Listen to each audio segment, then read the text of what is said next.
Baik, puji Tuhan, selamat siang Bapak Ibu semuanya. Apa kabar? Ya belum siang banget sih, masih 11.20 posisinya.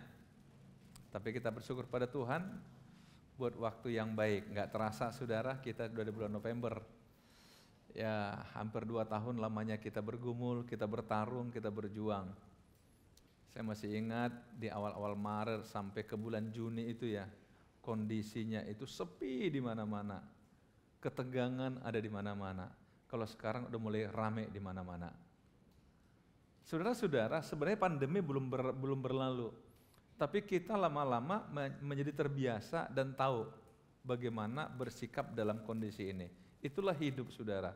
Kita nggak pernah berharap, atau kalaupun kita berharap masalah nggak terjadi di hidup kita, tapi masalah tetap ada. Masalah satu selesai, datang masalah berikutnya. Itulah hidup. Tetapi lama-lama kita jadi terbiasa dengan masalah, kita tahu menyikapi sebuah masalah. Sehingga masalah bukan lagi sesuatu yang menakutkan bagi kita. Itulah hidup. Amin, saudara. Hari ini pun saya ingin ajak kita merenungkan satu tema yang cukup sederhana mengatasi penolakan. Hampir semua atau barangkali juga kita yang hadir di ruangan ini pernah juga merasa tertolak karena gagal melakukan sesuatu, tetapi ternyata yang kita anggap sangat baik ternyata nggak ada apa-apanya bagi orang lain. Bagi kita barangkali yang posisi di bawah atau jadi bawahan, atasan kita barangkali selalu merasa tidak puas dengan kerjaan kita dan sebagainya. Ada banyak faktor tentu mengapa demikian. Tetapi saudara-saudara, yang seringkali jadi masalah adalah bukan penolakan itu sendiri, tapi sikap kita atas penolakan. Itu yang seringkali membuat masalah bagi hidup kita. Betul? Bukan ketika orang tidak menghormati kita, tapi sikap kita atas ketidakhormatan orang pada kita. Itu seringkali menimbulkan masalah. Bukan kegagalan itu sendiri, tapi karena sikap kita pada kegagalan itu. Itu yang seringkali membuat masalah yang jadi serius bagi hidup kita. Ini fakta yang sering terjadi, saudara. Kadang-kadang masalah cukup kecil, tapi sikap kita pada masalah itu membuat masalah baru yang jauh lebih besar.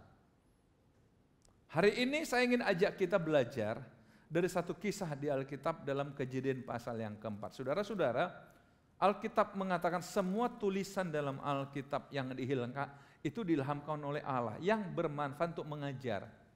Berarti tidak ada satupun bagian di Alkitab yang tidak ada artinya bagi kita. Dan yang menarik adalah Alkitab ini sudah selesai ditulis 1500 tahun yang lalu. Udah selesai, itu terakhir kali dibukukan jadi Alkitab. Tetapi sampai hari ini saya masih meyakini Alkitab masih relevan untuk hidup kita. Masih relevan untuk segala masa, segala zaman. Termasuk juga kalau kita mau amati Kejadian pasal yang keempat. Ini terjadi, orang-orang mencoba menulis kronologis 4000 tahun sebelum Masehi peristiwa itu. Berarti kalau hari ini tambah 2000 berarti 6000 tahun yang lalu peristiwa sudah terjadi. Tapi apa kira-kira yang bisa kita belajar dari sisi ini? Alkitab itu sangat jujur saudara, dia terbuka. Sehebat apapun tokoh-tokoh di Alkitab, tapi Alkitab juga menceritakan kelemahannya, betul? Supaya apa? Supaya kita waspada bahwa tidak ada orang yang cukup kuat dalam hidup ini. Karena itulah Paulus pernah berkata, barang siapa yang merasa dia kuat, hati-hati supaya dia tidak jatuh. Tetapi saudara, Alkitab juga banyak menampilkan atau mengisahkan orang-orang yang berhasil luar biasa sebagai motivasi bagi kita. Karena Alkitab juga mengatakan Elia itu manusia biasa, sama seperti kita. Tapi dia berdoa hujan tidak turun. Dan dia berdoa hujan turun dan hujan turun. Tapi intinya dikatakan sana Elia sama seperti kita. Artinya apa? Bagi Tuhan tidak ada orang yang terlalu istimewa. Sebab semua orang istimewa bagi Tuhan. Sikap kita aja pada hidup ini membuat kita berbeda. Betul? Sikap kita pada hidup. Pilihan-pilihan yang kita buat pada hidup. Itulah yang buat kita berbeda. Mari coba kita baca peristiwa ini di dalam Kejadian pasal 4, saya baca ayat 1 dan ayat 2. Kemudian manusia itu bersetubuh dengan Hawa istrinya dan mengandunglah perempuan itu lalu melahirkan Kain. Maka kata perempuan itu, aku telah mendapat seorang anak laki-laki dengan pertolongan Tuhan. Saudara-saudara, inilah anak pertama dari Adam. Ayat 2, selanjutnya dilahirkannya Habel, adik Kain, dan Habel menjadi gembala kambing domba, Kain menjadi petani. Saudara, cukup lengkap di sini informasi yang disampaikan Alkitab tentang keluarga pertama di bumi, yaitu Adam Hawa sebagai orang tua, dan mereka punya 2 anak, itu Kain dan Habel. Anak yang sulung dikatakan adalah Kain, yang bungsu adalah Habel. Dan juga diberikan informasi pekerjaan mereka, Habel menjadi gembala kambing domba, Kain menjadi petani. Jadi saudara, memang zaman dulu itu belum ada yang lain-lain kecuali memang hanya itu. Karena itulah kekayaan orang pada masa lalu dihitung dengan berapa banyak kambing yang dia punya, berapa banyak unta yang dia punya, berapa banyak lembu yang dia punya. Itu ukuran kekayaan orang. Kalau sekarang kan enggak pernah tanya berapa kambingmu, kan enggak. Ya. Tapi dulu memang begitu. Nah, abangnya memilih jadi petani. Sebenarnya dua-dua nih enggak ada yang salah. Dua-dua baik. Yang satu fokus pada alamnya, satu fokus pada memelihara ternak dan sebagainya. Nah, di ayat yang ketiga, setelah beberapa waktu lamanya, maka Kain mempersembahkan sebagian dari hasil tanah itu kepada Tuhan sebagai korban persembahan. Wow. Ini anak yang tahu beribadah pada Tuhan. Kain persembahkan sebagian dari hasil tanah sebagai korban persembahan pada Tuhan. Habel juga persembahkan korban persembahan dari anak sulung kambing dombanya, yakni lemak-lemaknya. Maka Tuhan mengindahkan Habel dan korban persembahannya itu. Menarik saudara, dua-dua bawa korban pada Tuhan, tapi si adik dikatakan Tuhan mengindahkan Habel dan korban persembahannya itu. Tetapi Kain dan korban persembahannya tidak diindahkannya. Ini sumber masalah. Makanya saya katakan di sini, penolakannya di sini. Kain merasa tertolak.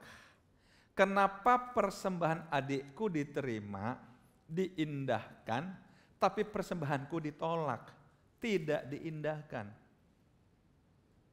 Saudara, sebenarnya masalah di situ. Tetapi sikap Kain, lihat, lalu Kain menjadi panas dan mukanya muram. Sebenarnya masalahnya kan simpel, persembahannya ditolak, betul?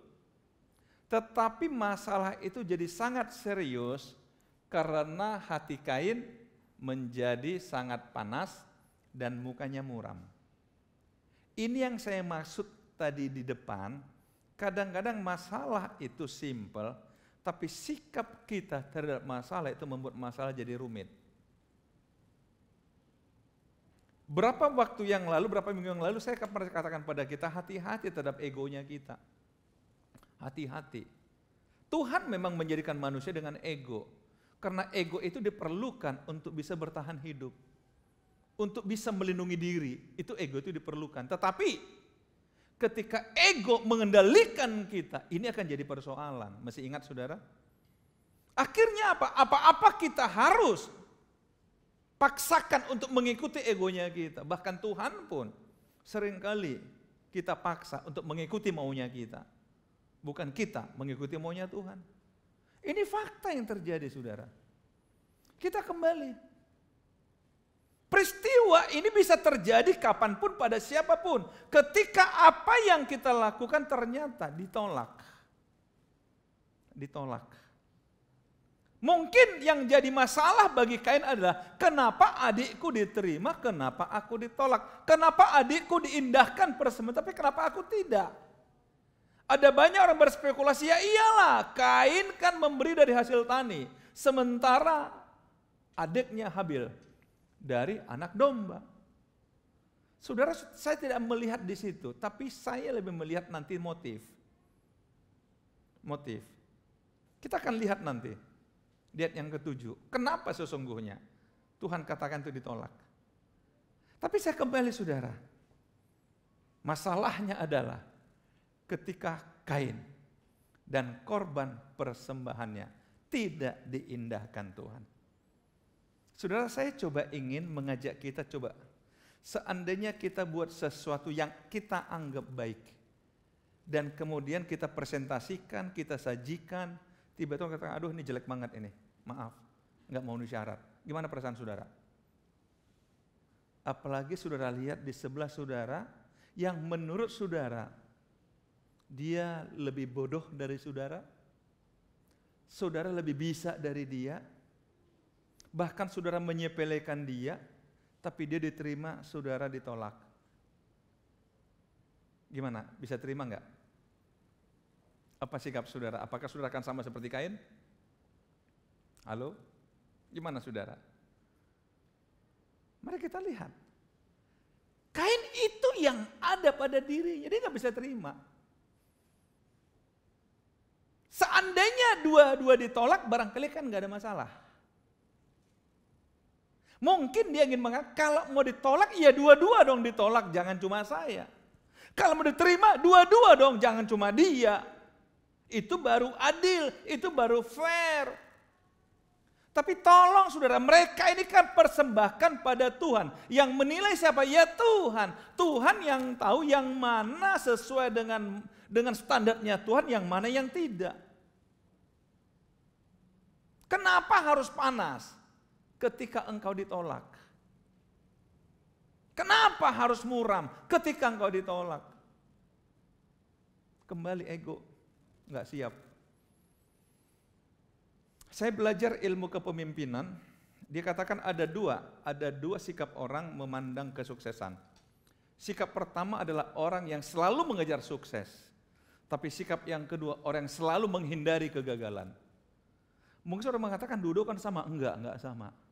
Kalau orang selalu mengejar sukses, mau gagal dia bangkit lagi sebab saya mau sukses. Mau gagal bangkit lagi karena saya mau sukses. Tapi orang menghindari kegagalan, tidak berani buat apapun karena takut gagal. Siapa yang lebih berhasil saudara? Halo, bisa ditangkap saudara? Orang yang mengejar sukses, dia nggak peduli berapa kali saya gagal, berarti saya bangun dan saya perbaiki. Tapi kalau orang takut gagal, wow, seperti ini, baper. Orang takut gagal itu orang yang baper, sudah baperan. Bawa perasaan, nanti, apa kata orang, nanti. Wow, digede-gedein saudara. Nah orang-orang begini tidak akan pernah sampai pada puncak karirnya dia. Kenapa? Dia selalu pada posisi aman, nggak berani ambil resiko. Kira-kira ini Kain di posisi mana saudara? Orang yang tidak siap gagal. Orang yang tidak bisa menerima kekalahan. Pengennya menangan terus. Sekali lagi saudara. Mengapa masalah penolakan itu menjadi serius? Dan bahkan kalau saudara akibatnya pada Kain itu sangat fatal. Kutuk dari Tuhan bagi dia sangat luar biasa, sangat fatal karena sikapnya dia. Bukan karena kesalahan di awal, tapi karena sikapnya dia pada kesalahan itu membuat hukuman Tuhan bagi dia sangat keras. Kadang-kadang saudara kita nggak pernah sadar, bukan persoalan itu yang membuat kita jatuh lebih dalam, tapi sikap kita pada masalah itu membuat kita jatuh terjerumus sangat dalam saudara. Hati-hati. Hidup ini kita punya sebenarnya. Kita yang berhak memutuskan apa yang harus saya lakukan pada hidup saya. Apa yang harus saya kerjakan untuk menyikapi sesuatu. Tapi kadang-kadang saudara, sikap kita yang keliru. Mari kita coba lihat sikap yang keliru. Sikap yang salah. Yang pertama hatinya panas. Ketika menyikapi penolakan langsung hati panas. Firman Tuhan kepada kita, mengapa hatimu panas dan mukamu muram? Kadang kita merasa, ya wajarlah, saya kan ditolak. Wajar saya panas, wajar saya muram. Karena saya ditolak. Ya kalau kamu gak tolak, ya iyalah kamu senang. Kalau saya, bisa ditangkap saudara? Kita selalu merasa sikap yang benar atas penolakan dalam marah, panas, muram. Kadang kita ketemu dengan orang, setiap ketemu selalu bicara kesusahannya. Setiap ketemu bicara kesusahan. Saya belajar. Saya pernah membaca satu tulisan saudara yang mengatakan begini. Kasihanilah aku, maka aku tidak akan menyukaimu. Tapi semangatilah aku, maka aku tidak akan pernah melupakanmu. Halo? Ketika engkau punya pergumulan, engkau minta dikasihani atau disemangati? Halo? Kurang jelas kalimat saya?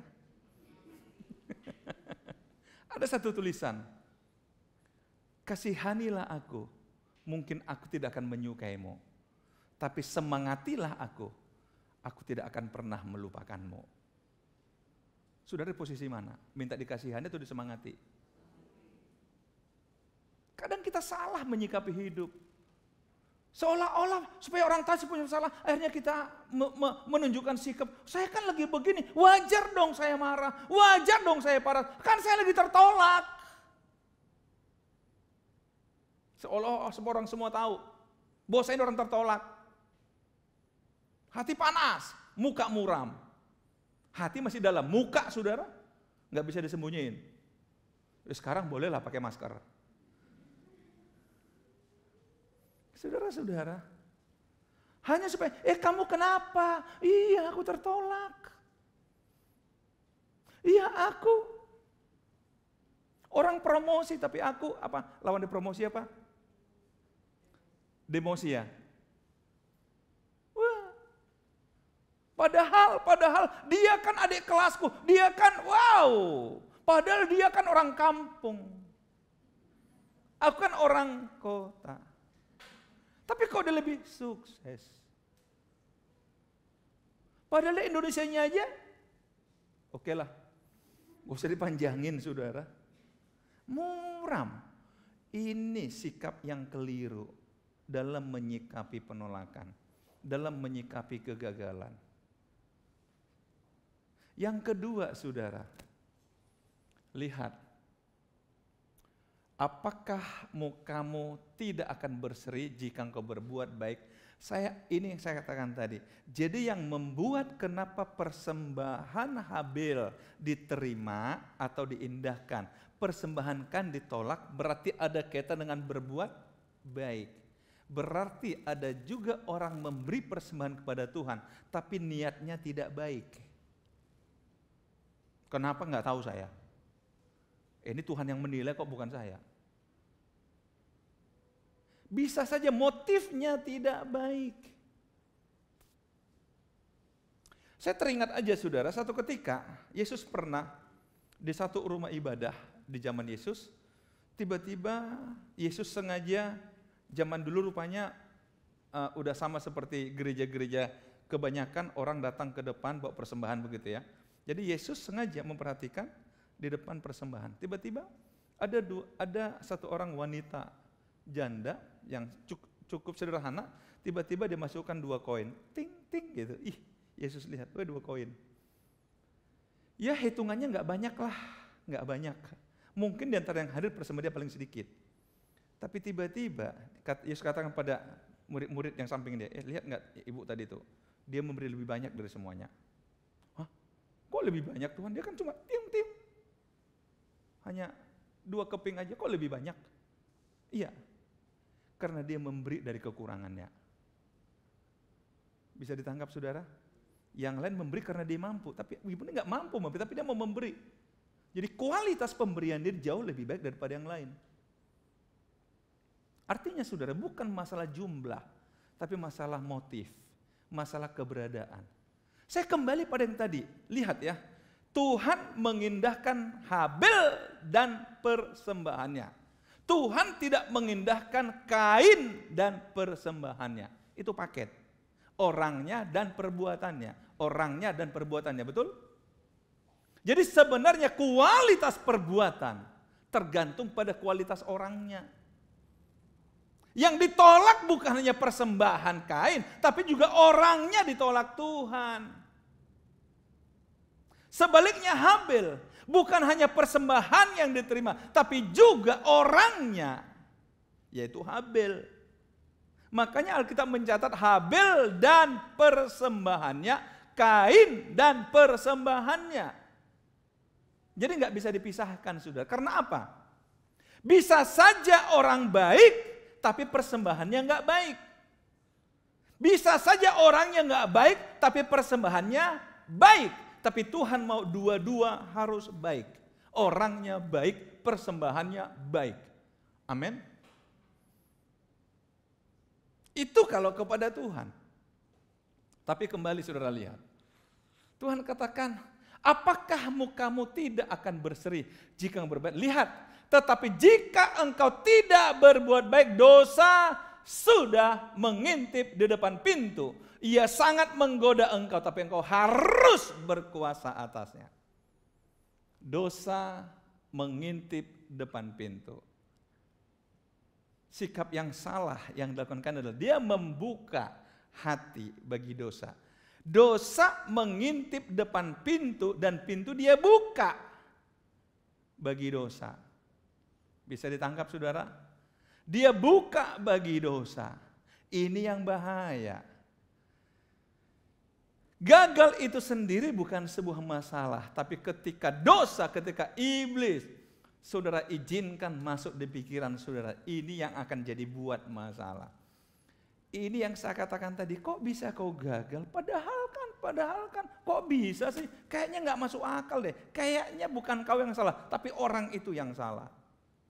Dosa. Karena itu Paulus mengatakan, hati-hati, jangan beri kesempatan pada iblis loh. Iblis suka ngompor-ngomporin saudara. Karena itu kalau engkau sedang panas, hati-hati. Iblis lagi cari waktu, dibuka nggak kesempatan bagi saya? Dia ingin kipas dikit-dikit. Halo, pernah saudara dikipas-kipas iblis? Berarti udah masuk dia tuh kalau dikipas-kipas. Udah masuk dia tuh. Wah, udah, aduh kalau saya nggak bisa terima ini. Aduh apa kata orang? Ya adik boleh, aduh apa kata orang? Aduh, sakitnya tak seberapa, malunya ini kawan. Dikomporin terus. Itu cara siapa itu?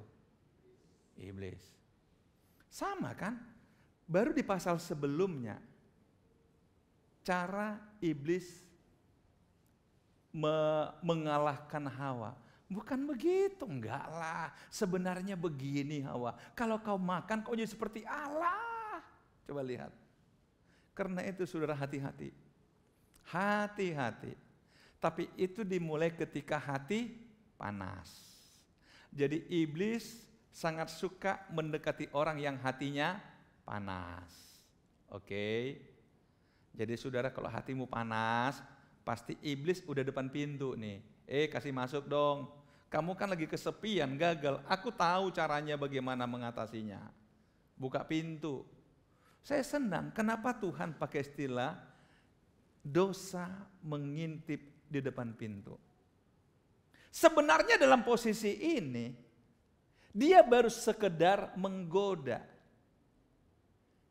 Tuhan sudah ingatkan Kain, tetapi engkau harus berkuasa atasnya. Engkau harus menguasai dosa itu, jangan dosa itu menguasaimu. Engkau harus menguasai panas hatimu, jangan panas hatimu menguasaimu. Engkau harus menguasai kekecewaanmu, jangan sampai kekecewaanmu menguasai engkau.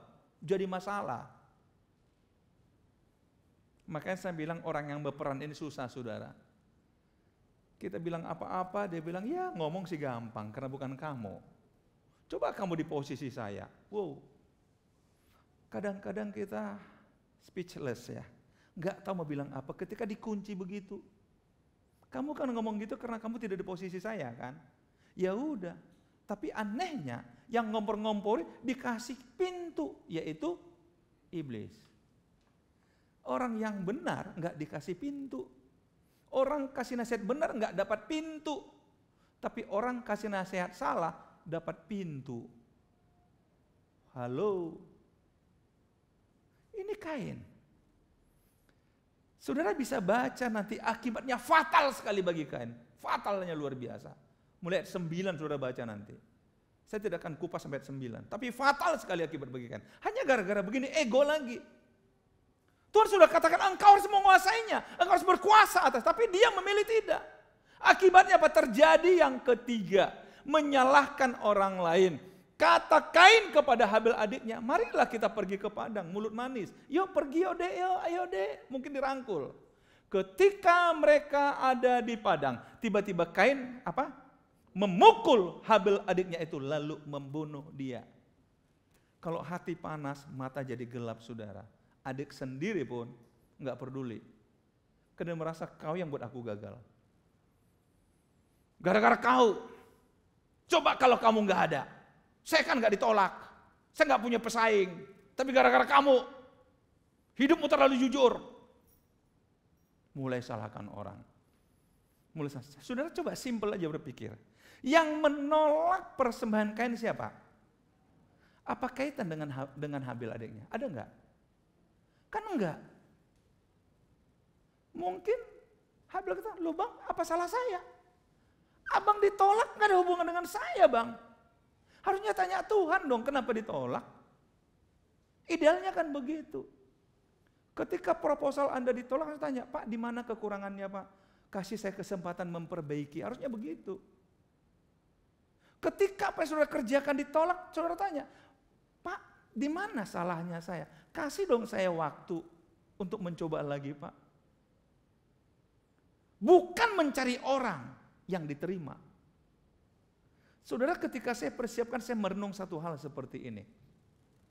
Dengan menyingkirkan orang benar, tidak membuat kita jadi benar. Bisa ditangkap, saudara? Ketika kita posisi yang salah, dengan menyingkirkan orang benar, kita tidak bisa menggantikan posisi orang itu menjadi orang benar. Nggak bisa, saudara. Salah tetap salah di mata Tuhan. Bahkan kenapa jadi sangat serius hukuman Allah bagi Kain? Karena dia menyingkirkan orang benar. Saudara-saudara, ini sikap yang keliru. Jangan pernah menganggap orang lain sebagai penyebab kegagalan saudara. Enggak, itu enggak matang, enggak dewasa. Salahkan dirimu. Ketika enggak mampu, salahkan dirimu. Saudara, saya ingat ketika Daniel dan teman-temannya yang seiman masuk dalam karantina untuk dites, saudara. Mereka tahu diri. Kalau nilai hanya sama, udah pasti mereka tersingkir. Kenapa? Mereka orang buangan. Tapi mereka berjuang sampai ditemukan mereka 10 kali lebih. Wah, nggak tanggung-tanggung, saudara. 10 kali lebih sehingga semua orang angkat tangan. Angkat tangan. Sama, itu sikap yang positif, mengembangkan diri. Sama ketika Daniel mulai dilaporkan kepada raja karena dia beribadah pada Tuhan, betul? Dilaporin. Dia nggak salahkan yang melaporin karena memang itu fakta kok. Memang saya beribadah sama Tuhan. Itu fakta, dia terima. Nggak salahkan walaupun dia pejabat. Nggak lagi balik, udah kamu laporin, saya laporin kamu. Enggak. Hidup ini kadang-kadang ada orang katakan kita saling pegang kartu ya, saling jaga ya. Halo, pernah dengar istilah itu? Jadi kenapa nih? Oh, mereka sama-sama pegang kartu Pak. Oh iya, pegang kartu. Maksudnya, ya Bapak tahulah. Jadi kenapa si A nggak laporin ke B? Ya karena si B pegang kartu si A. Kalau saya masuk, kamu juga masuk. Wow, rumit. Saudara-saudara, itu bukan sikap yang dewasa. Sama seperti Kain. Dia gagal, dia singkirkan adiknya. Saudara, satu ketika saya pernah dalam satu pertemuan para pemimpin, saya katakan oke, karena ini para pemimpin semua, saya mau khotbah dari 1 Tawarik 1 ayat 1. Saudara coba buka Alkitab, 1 Tawarik 1 ayat 1. Ayo.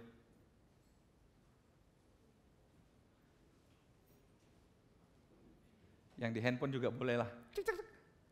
Ketika orang buka Alkitab itu, orang lihat saya, mereka pikir saya salah ngomong. Saya katakan enggak, saya tidak salah ngomong. Memang saya mau khotbah dari 1 Tawarik 1 ayat 1. Apa bunyi ayat itu? Adam, Set, Enos. Cuma 3 nama. Mereka bilang, loh gimana Pak mau khotbah dari sini? Nah, tunggu dulu. Tunggu, saya bilang, sabar.